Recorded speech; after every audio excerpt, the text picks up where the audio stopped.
Hey, what's up, everybody? Chad Calek here, and welcome back to the In a Crowded Room podcast for episode number 69, which we will get into in just a second. But before we get going, I want to first ask you guys a favor. There is somebody very, very close to me, somebody that I love very much, who wishes to remain anonymous. But this person is struggling right now with medical issues that are extremely serious. And I'm a big believer in psychokinetic ability. I'm a big believer that there's strength in numbers. So if you can just say a prayer, that would be awesome. So it's been a rough night, and you guys are always there for me in every way possible when I reach out to you. So if you guys could just say that prayer, that would be amazing to me. Secondly, I want to once again thank everybody for their support with the American Ghost Hunter, The Devil in the Details special podcast series. Thank you all for the reviews. If you look at the screen right now, you can see some of the reviews. Absolutely awesome. Once again, because of your support, I now have some part-time help with the podcast, which is great. And also, since our last podcast, we have released the second special podcast series, which is A Blood Red Sky, Notes from the Most Haunted Structure on Earth. This is a 10-episode special podcast series, once again, in which, for the first time ever, I'm going to tell you guys the whole story of what took place when making the A Blood Red Sky documentary in Chillingham Castle, the home of King Edward Longshanks. This was a truly mind-blowing adventure. The stories from, the filming and living there, which we lived there the entire time we filmed. It was incredible. I have never experienced anything like it. And there is so much to this story that was not in the documentary, especially because the documentary focused on the experiments with psychokinetic ability, not necessarily on, the haunting aspects of Chillingham, which there were many. And I think you guys will absolutely love it. The links to both of these podcast series are in the description box below. And I think this format will work where every 2 months, I'll offer you guys 2 new special podcast series to kind of keep the support going with the junior editor as I continue to release consistent free episodes of the podcast right here on my YouTube channel. So I think this will work. If you guys want to get both of them, one of them, the links are below, and I thank you in advance for your support. Having said that, let's get to episode number 69. Which is the blind spot of the blanket skeptic. What am I talking about here? Well, this podcast actually comes from an argument I got into with the one and only Mr. Bryan Callen. If you watch the Fighter and the Kid podcast, or the Goldbergs, or if you've seen his stand-up, Bryan Callen is one of the best comedians to ever do it. Very funny guy, very cool guy, very well-read, very intelligent man. But we are on the opposite sides of the fence about a lot of things. Surprisingly, we actually do agree on quite a few things, but when it comes to the paranormal, there are certainly aspects that we greatly differ. And I had not seen The Fighter and the Kid in a while. And not for any other reason that I've just been busy. I think it's a great podcast. And if you haven't checked it out, please do. It's good stuff. It's Bryan Callen and Brendan Schaub. And they just kind of go back and forth about life in general. It started out as a MMA podcast and then kind of turned into a kind of goofball podcast between 2 comedians. And it is entertaining. So check it out. But anyways, I was having breakfast and I decided to check YouTube to see what was on. And this episode came up in which Callen was going off on Bob Lazar and was, excuse my French here, but literally calling him a fucking liar and saying that anybody who believed his story can eat a dick and just a ton of shit like that, where I was just like, yo, dude, like, what is up with you? So I ended up texting him, and this is kind of how it all started. I said, hey, man, when it comes to Lazar, I even said on my podcast, he's his own worst enemy, and I really believe that. But let me be clear by that statement. First off, I think there's enough there to believe, the majority of what Bob Lazar says. I want to make this clear, because after I did the Bob Lazar podcast of my own, I had a couple people in the comments that were like, oh, you're trying to discredit Bob Lazar by saying he's his own, he's his own biggest problem. And I'm like, no, I'm not trying to discredit Bob Lazar at all. I find Bob Lazar to be very, very frustrating because he contradicts a lot of what he says. And there are some very basic questions that he's never answered that would help him out. And there's times where he seems extremely credible, and there's times where he just seems like he either doesn't know the answer and he's trying to just fill in the space when he's asked the question, or there's times where perhaps he's bullshitting a little bit. I don't know. But what we do know about the Lazar case, as I said before, this guy picked out element 151 years before it was ever discovered. Now, that is an impossibility, that you could actually claim you are working with an element that has, never been discovered, that has anti-gravity properties. And then, 25 years later, that element is discovered. Same thing with the test flights. There are just some things about the case that are very, very compelling, and you can't get around them. And Callen was basically going off about how he could not believe that Joe Rogan would be so ridiculous that he would have Bob Lazar on his show. And not only was it Bob Lazar, it was Jeremy Corbell, who was the filmmaker behind the film. And Callen also pointed out that, Corbell does a big disservice to Bob appearing with them, because Corbell so clearly set out to make a documentary, in parentheses, that proved Lazar's story to be authentic. And I understand that criticism too. First off, I think Jeremy is a really good filmmaker. I think he's a better DP than he is a storyteller per se. His films are beautiful. He has a very polished, very kind of big budget type of feel to his work, despite his films being independent. And he's clearly a technical guy.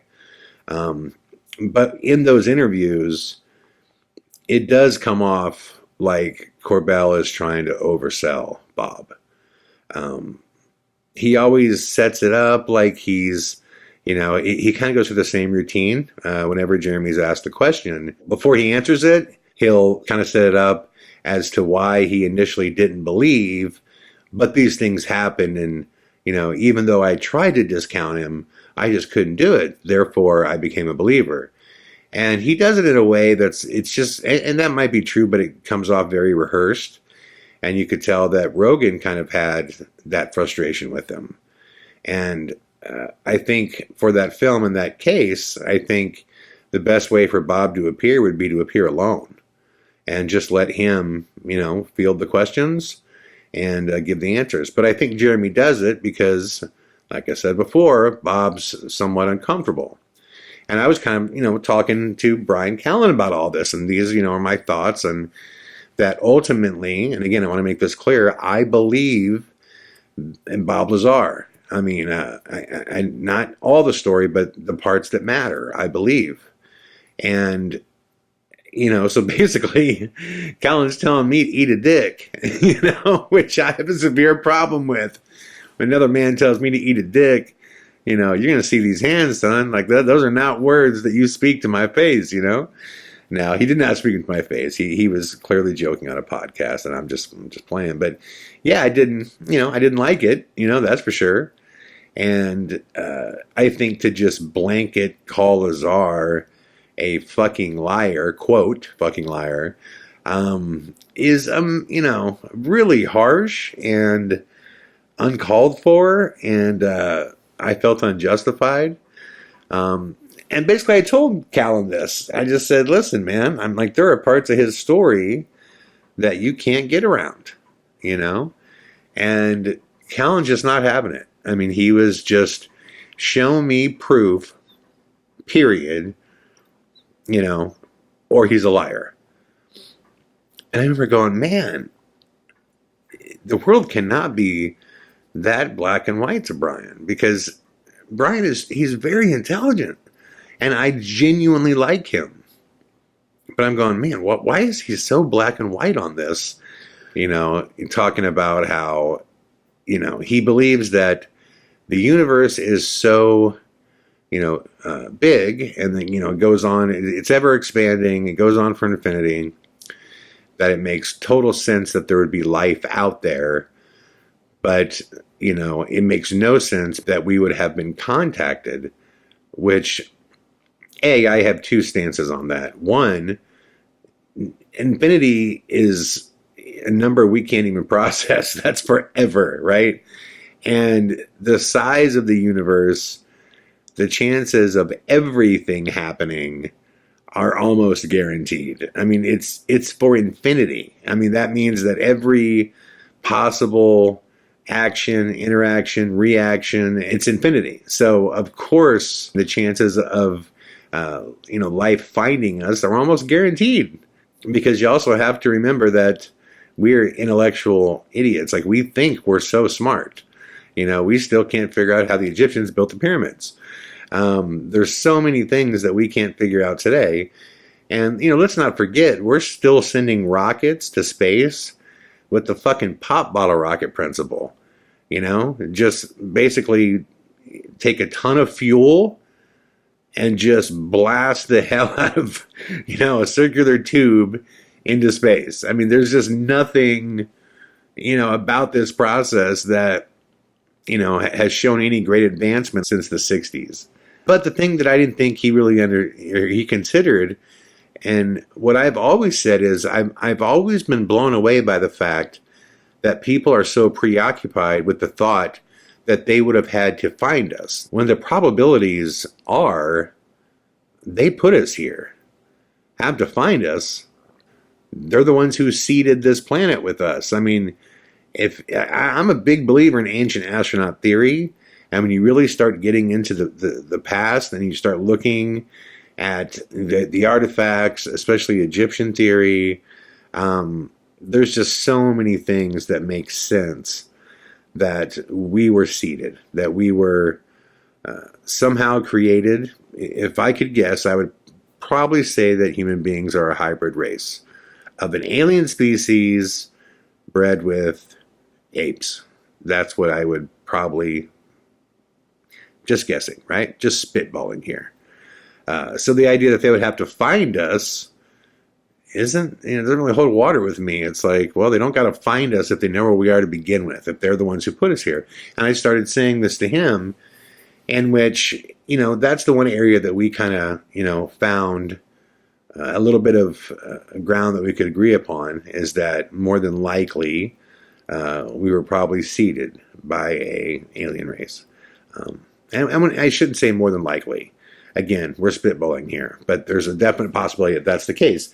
But, he went back to the fact that, in all of these stories in the paranormal, he just started talking about how there's just no proof. There's no actual proof that extraterrestrials exist. There's no proof UFOs exist. There's no proof that, ghosts exist. And I'm saying to him, well, look, if you want to say there's no proof that extraterrestrials exist, you're right, in the sense that, we don't have any extraterrestrial aliens somewhere in a cage that we can go look at. They've not landed and walked out and said hello to the world. And it just dawned on me what, provides such a blind spot for people who are what I refer to as a blanket skeptic. What I mean by that is they are just skeptical from the jump. Like if you walk in the room and you say, hey, dude, I have a crazy story I'm going to tell you. Before they even know what the story is, they're skeptical, period. They're skeptical. I'm talking about people like Dr. Michael Shermer, who we'll get to in a little bit here. Shermer is a professional paid skeptic. He's the editor of Skeptic magazine. I've spoken with him at events before. He does not believe in anything. No conspiracy theory. I mean, this guy thinks Oswald acted completely alone. He's a firm believer in the magic bullet. Like, things that just don't make sense if you just really look at the evidence. That's the issue. The issue here, what's in the blind spot of these guys is probability. They just don't look at probability. They look at either you have to give me an alien in my lap or they don't exist. Let me fly the flying saucer or they're not real. Let me have a conversation with the ghost or they're not real. Let me see the ghost or it's not real. It's just when it comes right down to it, unless it is 100% guaranteed proof. Callen, unfortunately, represents those guys like Michael Shermer who they just refuse to look at the one thing that creates a massive blind spot. And that one thing is probability. And I think that's the difference between most people who find a belief in the paranormal and the bizarre and the mysterious and the unexplained versus these blanket skeptics that just deny. And, I tell you what, between the two, the blanket believer and the blanket skeptic, I think the blanket skeptic is far more dangerous and literally can pose a real problem to humanity when it comes to advancement. Because the one thing that it takes to advance things is imagination and also probability. And what's even more frustrating is a lot of these blanket skeptic types, they don't even look at the rationality of their own theory. They'll say things like, well, the universe is forever expanding and, it goes on forever. So, and I'd love to stop them right there and go, you know what? You don't know that. You think that. The probability is that it's ever expanding, but you've never been to the edges of the universe. You've never sat and watched it grow at the speed of light. But yet, when it comes to that rationale, because it makes sense in your brain, then you're accepting of it. But what we're talking about is probability. Anytime someone says the universe is infinite, you think it probably is. The signs show that it is, but no one knows for sure. The one thing that I know about science, I'm not, in no way, shape, or form am I against science. I'm not an Eddie Bravo type whatsoever. But the one thing I do know about science, the guarantee that you could set your clocks and place bets on is in 100 years from now, a ton of stuff that we think is proven beyond a shadow of a doubt in the scientific community will be completely wrong. Completely wrong. That's the one consistent thing about science, is that every 50 years, every 100 years, you look back and you go, wow, we actually thought this stupid thing that we didn't have figured out yet. So whenever I, spar with these blanket skeptic types, the thing that frustrates me the most is that this need for absolute proof when the world is gray. It's gray. It is not black and white. And what I mean by this is, let's look at it in a court of law setting. Say someone beat somebody up at a gas station. There's no video of it, but we know they were at the gas station because their cell phone pinged off a tower right next to it. We have an eyewitness account of the cashier that described somebody that looked just like the person who's charged. The person that got beat up says, yes, this was the person who beat me up. The person that did the beating told his girlfriend at home when he went home that, yeah, he got in a fight and beat this guy up. But there's no footage of it. There's no footage of it. In a court of law, there's enough things there to create probability that you would go, yeah, he did it. This guy did it. It's the whole Jussie Smollett case. Was that thing faked? Of course. Does anyone know for sure yet, guaranteed, that it was faked? No. There's no conversation or no footage with Jussie Smollett, talking to these guys about how he wants to set it up. There's no actual footage of him getting beaten up. But you know from probability that there's hardly any chance that he didn't fake it. So in a court of law, probability rules. And in Bryan Callen's normal life, every day he applies probability. But for some reason, when it comes to the paranormal, he takes this stance of needing absolute proof. And it's because he doesn't apply probability there. And that's what's super frustrating to me. And that's what I was trying to kind of explain to him. And we were going back and forth. And I felt like I was I felt like I was kind of getting somewhere, but in the end, I felt like, no, I wasn't. The thing that really freaked me out, I'm like, God, he must think I'm like full of shit when I talk about the stuff I experienced with my family in Persia, Iowa. And I could tell you, man, there is not a lie detector test that I would not pass with flying colors, man. I know what I experienced. I know what I saw. I know what I lived through. It was not something I wanted. It was not something I believed in. It's not something I ever thought would be possible. It was something that I tried everything in my power to debunk, 1,000 times to come back to the same answer over and over again. It happened. But just because there is no footage of it, doesn't mean that it didn't happen. And I think half the problem is the staging and the application of a high value to a position. Meaning, I remember when I did the Fighter and the Kid podcast, and I've talked about this before on the podcast.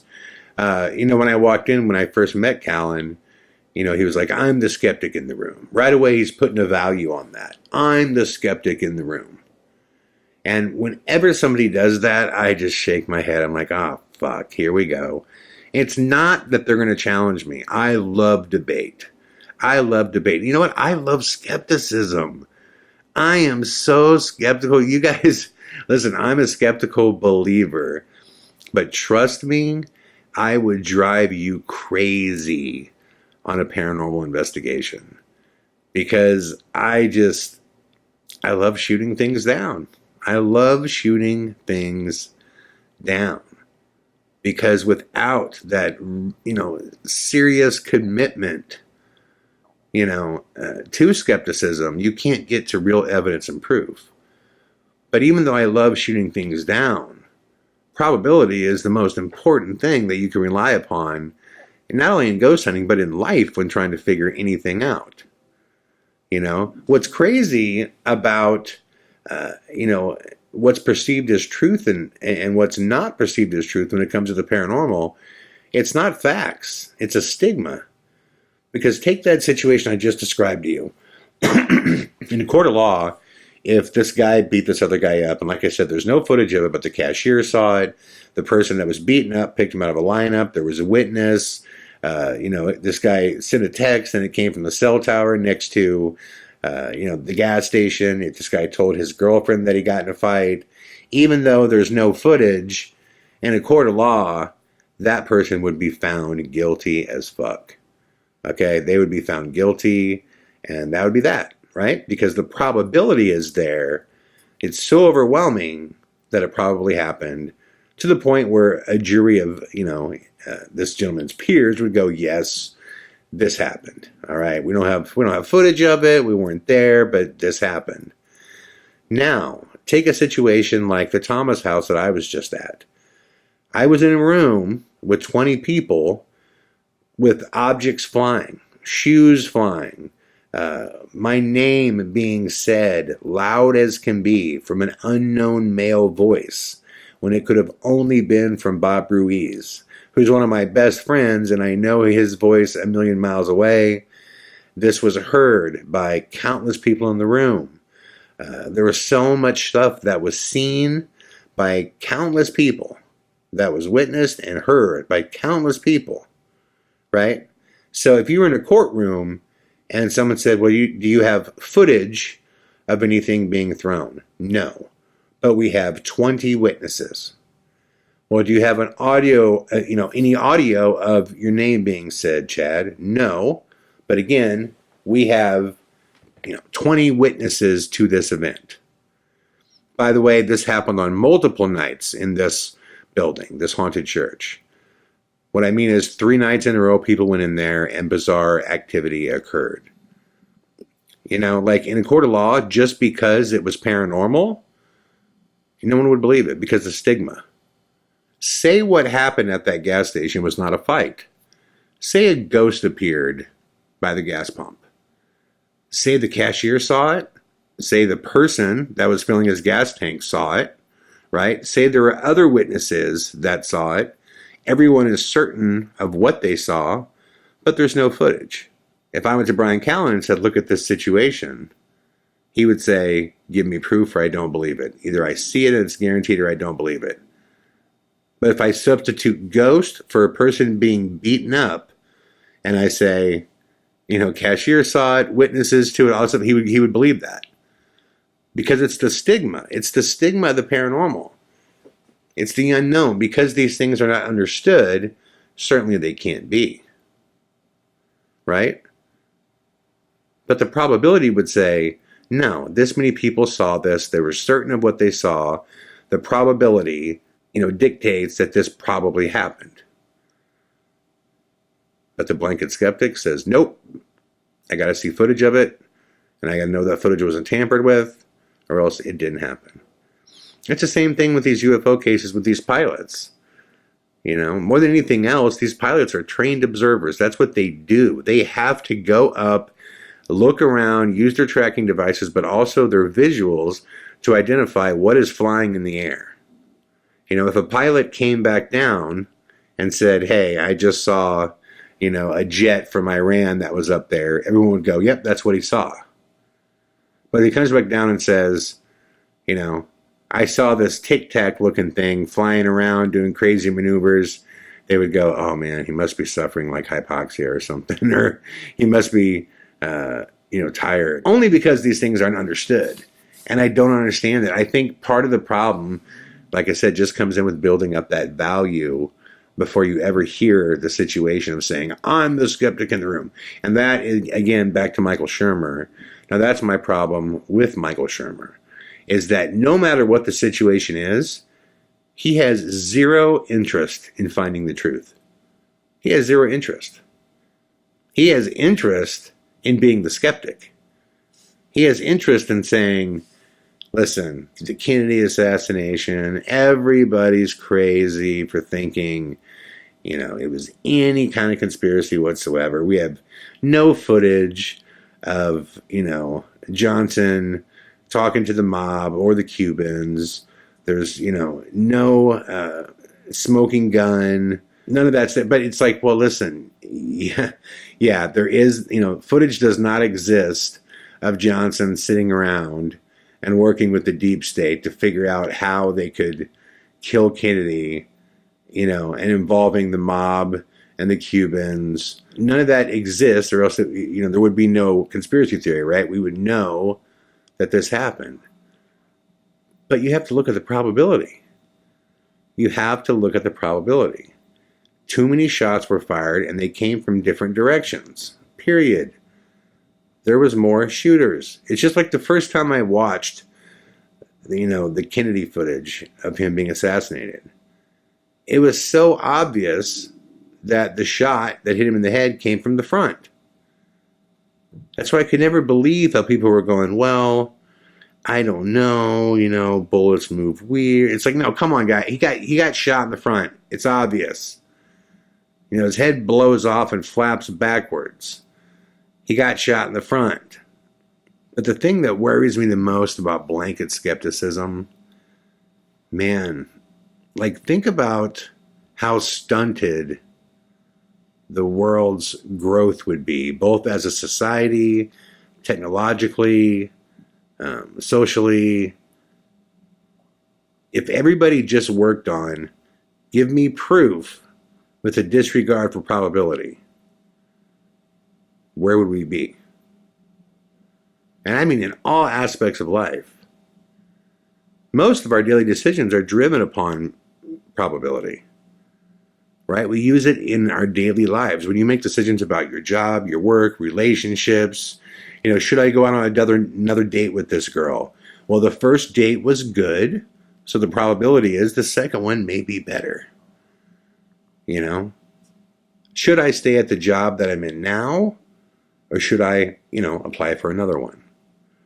Well, this job has sucked, and it's only gotten worse and worse over time. So, based on that, I should probably apply for a different one to get a better gig, right?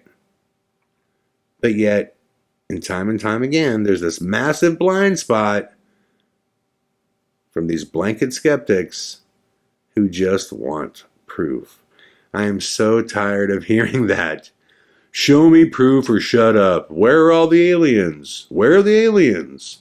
I mean, what would have happened if the Wright brothers would have said, I need proof that a human being can fly before I try? Because all I could work out on paper is probability. That's it. If I do this, this should happen. Based on, these principles, I think that flight should be possible. Let me try it. And I guess my point in all of this, and the point for this entire podcast, is this. You shouldn't find value in being a believer or a skeptic.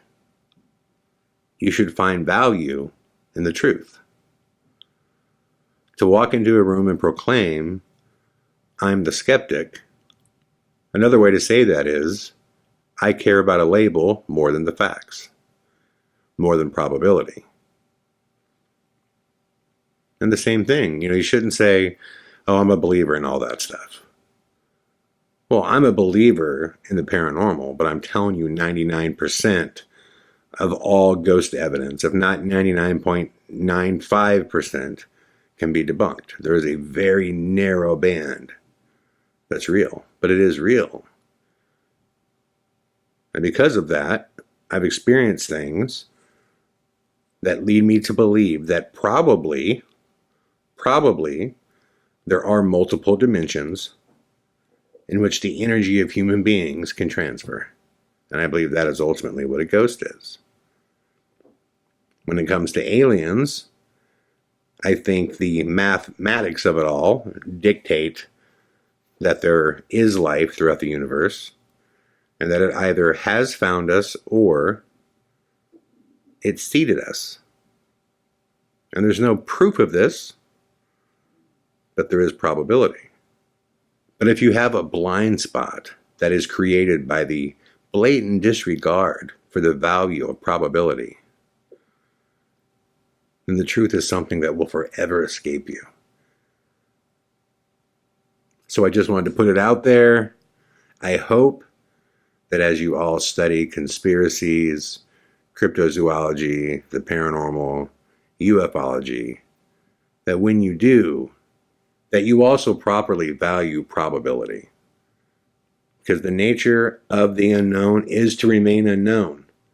And the last example I'll give you is the example of the giant squid. Forever, the giant squid had been reported by everybody from modern day offshore fishermen back to Columbus and Vasco da Gama and Ponce de Leon. They had all seen the giant squid, but yet it was mythical.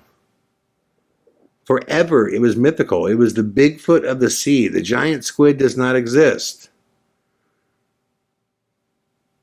Until a woman figured out that the submersibles that they were using to try to film these things They were simply too loud, and they were shooting a light that was too bright. So she created a submersible that made no sound and actually used red light. And the next thing you know, bang, the giant squid is real. If you look at the screen right now, you'll see the footage of what I'm talking about. But forever, this thing was denied. Forever, people said, I need proof, dude. I need proof. And you'd say, well, wait a minute. People that have been on the sea forever, that know exactly what should be in that water on the top side, making multiple trips back and forth, are saying they're seeing this. A squid that's bigger than a 2-story house. They're reporting this over and over again. Are they all lying? Bryan Callen would say they could all suck a dick. But he was wrong. Because he didn't pay attention to probability. And the probability is that there are massive, massive, massive sea creatures that we have no idea about, as we've only explored less than 5% of the world's oceans. The giant squid was a myth. And it existed forever because nobody wanted to believe in probability. So just remember that this world is not black. It is not white. It is beautifully gray. Thank you all once again for listening to the In a Crowded Room podcast. I will be back tomorrow with more. All the best.